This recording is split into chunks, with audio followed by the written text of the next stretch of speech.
Hi hello ವೀಕ್ಷಕರೇ, welcome back to Karnataka's traditional kitchen. ಇವತ್ತು ನಾವು ಮಜ್ಜಿಗೆ ಸಾರು ಮಾಡೋದು ಹೇಗೆ ಅಂತ ನೋಡೋಣ, ಬನ್ನಿ. ಮೊದಲಿಗೆ ಒಂದು ಬೌಲ್ ತೊಗೊಂಡು ಅದಕ್ಕೆ ಸ್ವಲ್ಪ ಕಡಲೆಬೇಳೆ, ಆಮೇಲೆ ಸ್ವಲ್ಪ ಉದ್ದಿನಬೇಳೆ, ಆಮೇಲೆ ಸ್ವಲ್ಪ ಅಕ್ಕಿ ಹಾಕ್ಕೊಂಡು ನೀರು ಹಾಕಿ ಒಂದು ಅರ್ಧ ಗಂಟೆ ನೆನೆಸಿಡಬೇಕು. ಅದು ನೆನೆಸಿಟ್ಟಾದಮೇಲೆ ಒಂದು ಬಾಣಲಿಲಿ ಹಸಿಮೆಣಸು ಹಾಕಿ ಸ್ವಲ್ಪ ಎಣ್ಣೆ ಹಾಕ್ತಾ ಅದನ್ನ ಚೆನ್ನಾಗಿ ಫ್ರೈ ಮಾಡ್ಕೋಬೇಕು. ಪೂರ್ತಿ ಹೊತ್ತೋ ಥರ ಅಲ್ಲ, ಲೈಟಾಗಿ ಫ್ರೈ ಮಾಡ್ಕೋಬೇಕು. ಫ್ರೈ ಮಾಡ್ಕೊಂಡಾದ್ಮೇಲೆ ಮಜ್ಜಿಗೆ ಸಾರಿಗೆ ಏನೇನು ಐಟಮ್ಸ್ ಬೇಕಪ್ಪ ಅಂದರೆ ಜೀರಿಗೆ, ಸಾಸಿವೆ, ಕೊತ್ತಂಬರಿ ಕಾಳು ಹಾಗೂ ಕರಿಬೇವು, ಆಮೇಲೆ ಒಂದು ಈರುಳ್ಳಿ, ಬೆಳ್ಳುಳ್ಳಿ ಹಾಗೂ ಸ್ವಲ್ಪ ಶುಂಠಿ, ಆಮೇಲೆ ನೆನೆಸಿಟ್ಟಿರ್ತಕ್ಕಂತಹ ಬೇಳೆಕಾಳುಗಳು, ಆಮೇಲೆ ಸ್ವಲ್ಪ ಹಸಿ ಕೊಬ್ಬರಿ, ಸ್ವಲ್ಪ ಅರಿಶಿನ. ಇದಿಷ್ಟು ಮಜ್ಜಿಗೆ ಸಾರಿಗೆ ಬೇಕಾಗಿರೋ ಐಟಮ್ಸ್ಗಳು.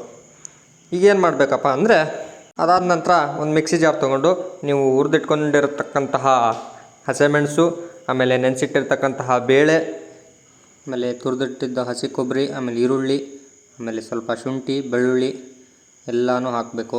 ಆಮೇಲೆ ಕರಿಬೇವು, ಜೀರಿಗೆ, ಕೊತ್ತಂಬರಿ ಕಾಳು, ಸಾಸಿವೆ, ಆಮೇಲೆ ಸ್ವಲ್ಪ ಉಪ್ಪು ಹಾಕ್ಕೊಂಡು ಚೆನ್ನಾಗಿ ಮಿಕ್ಸಿ ಮಾಡ್ಕೋಬೇಕು. ಇಲ್ಲಿಗೆ ಸ್ವಲ್ಪ ದಪ್ಪ ಮಿಕ್ಸಿ ಮಾಡಿಕೊಂಡು ಆಮೇಲೆ ಸ್ವಲ್ಪ ನೀರು, ಸ್ವಲ್ಪ ಗಟ್ಟಿ ಮೊಸರು ಹಾಕ್ಕೊಂಡು ಚೆನ್ನಾಗಿ ಮಿಕ್ಸಿ ಮಾಡ್ಕೊಳ್ಳಿ. ಮಿಕ್ಸಿ ಮಾಡ್ಕೊಂಡಾದ್ಮೇಲೆ ಒಂದು ಪಾತ್ರೆ ತೊಗೊಂಡು ಸ್ಟವ್ ಮೇಲೆ ಇಟ್ಕೊಂಡು ಅದಕ್ಕೆ ಸ್ವಲ್ಪ ಎಣ್ಣೆ, ಸಾಸಿವೆ, ಜೀರಿಗೆ, ಆಮೇಲೆ ಸ್ವಲ್ಪ ಈರುಳ್ಳಿ, ಕರಿಬೇವು ಹಾಕ್ಕೊಂಡು ಚೆನ್ನಾಗಿ ಫ್ರೈ ಮಾಡ್ಕೋಬೇಕು. ಅದು ಫುಲ್ಲು ಬ್ರೌನ್ ಕಲರ್ ಬರೋ ತನಕ ಫ್ರೈ ಮಾಡ್ಕೋಬೇಕು. ಅದು ಬ್ರೌನ್ ಕಲರ್ ಆದಮೇಲೆ ಗ್ಯಾಸ್ ಆಫ್ ಮಾಡಿ ಕೆಳಗಿಳಿಸ್ಕೋಬೇಕು. ಆಮೇಲೆ ನೀವೇನು ಮಿಕ್ಸಿ ಮಾಡಿ ಇಟ್ಕೊಂಡಿರ್ತೀರಲ್ಲ ಅದನ್ನು ಸ್ವಲ್ಪ ನೀರು ಹಾಕ್ಕೊಂಡು ಆ ಒಗ್ಗರಣೆಗೆ ಇದನ್ನು ಹಾಕಬೇಕು. ಆ ಮಿಕ್ಸಿ ಮಾಡ್ಕೊಂಡಿರೋದನ್ನು ಹಾಕಿ ಆಮೇಲೆ ಸ್ವಲ್ಪ ನೀರು ಹಾಕಬೇಕು. ನಿಮಗೆ ಗಟ್ಟಿ ಬೇಕಂದರೆ ನೀರು ಏನು ಹಾಕೋದು ಬೇಡ. ಸ್ವಲ್ಪ ತೆಳ್ಳಗಿರಬೇಕು ಅಂದರೆ ಸ್ವಲ್ಪ ನೀರು ಹಾಕ್ಕೊಳ್ಳಿ. ನೀರು ಹಾಕ್ಕೊಂಡು ಒಂದೆರಡು ಸಲ ಚೆನ್ನಾಗಿ ಕೈ ಆಡ್ಕೊಳ್ಳಿ. ಕೈ ಆಡ್ಕೊಂಡಾದ್ಮೇಲೆ ಮತ್ತೆ ಅದನ್ನ ಸ್ಟವ್ ಮೇಲೆ ಇಟ್ಕೊಂಡು ಸ್ವಲ್ಪ ಲೋ ಫ್ಲೇಮಲ್ಲಿ ಸ್ವಲ್ಪ ಬಿಸಿ ಮಾಡಿ, ಫುಲ್ ಕುದಿಸ್ಬೇಡಿ, ಸ್ವಲ್ಪ ಕಾಯೋ ತನಕ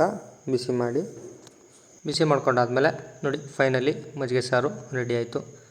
ಈಸಿಯಾಗಿ ಮನೆಯಲ್ಲೇ ಅತಿ ಕಡಿಮೆ ಟೈಮಲ್ಲಿ ಮಾಡುವಂಥ ಮಜ್ಜಿಗೆ ಸಾರು ನೋಡಿ. ನೀವು ಮನೇಲಿ ಟ್ರೈ ಮಾಡಿ. ಇಷ್ಟ ಆದರೆ ಲೈಕ್ ಮಾಡಿ, ಶೇರ್ ಮಾಡಿ ಹಾಗೂ ಸಬ್ಸ್ಕ್ರೈಬ್ ಮಾಡೋದನ್ನ ಮಾತ್ರ ಮರಿಬೇಡಿ. Thank you for watching.